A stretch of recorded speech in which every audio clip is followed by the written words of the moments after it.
Bulldozer tentara Israel terus melakukan perusakan jalan dan rumah di Jenin sebagai bagian dari operasi luas Israel di tepi barat yang diduduki. Sementara kampanye vaksinasi polio massal yang dipimpin Perserikatan Bangsa-Bangsa telah memasuki hari kedua di Gaza Tengah.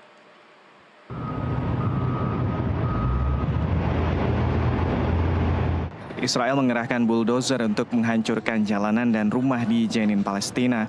Suara bulldozer yang menghancurkan jalanan utama terdengar sangat keras di Jenin.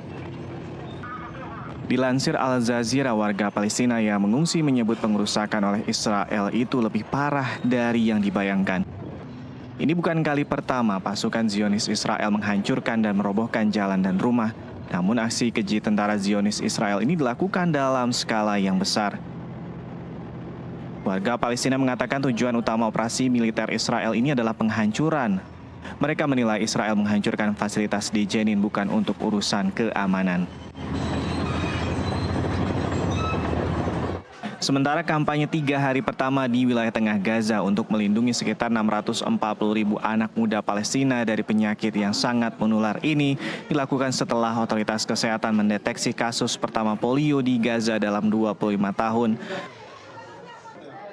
Di tengah merebaknya wabah hepatitis, diare, dan penyakit-penyakit lain yang dapat dicegah terkait dengan pemboman besar-besaran Israel selama 10 bulan dan bentrokan dengan militan Hamas, badan-badan PBB menggarisbawahi perlunya semua pihak yang bertikai untuk mempertahankan jeda permusuhan selama 8 jam yang disepakati. Minggu lalu, otoritas Israel menyetujui serangkaian jeda kemanusiaan selama 3 hari di Gaza bagian tengah, selatan, dan utara, yang memungkinkan kampanye vaksinasi dilanjutkan.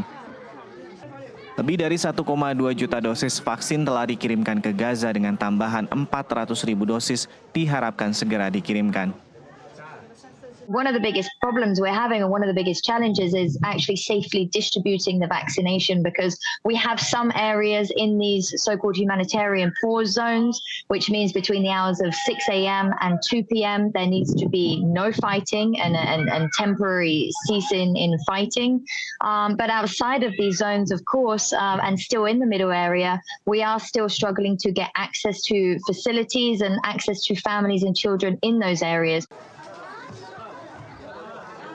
The one thing I noticed yesterday was, going an hour without hearing a bomb. You notice that. Going an hour without hearing a strike, it really was noticeable that there was a calmer and quieter day yesterday, because it has been so relentless for the last few weeks. And also so many evacuation orders, 16 evacuation orders in August alone, hundreds of thousands of people and families being forced to flee. Program vaksinasi menghadapi tantangan yang signifikan, termasuk pertempuran yang sedang berlangsung, jalan yang hancur, dan penutupan rumah sakit yang disebabkan oleh konflik. NTV melaporkan.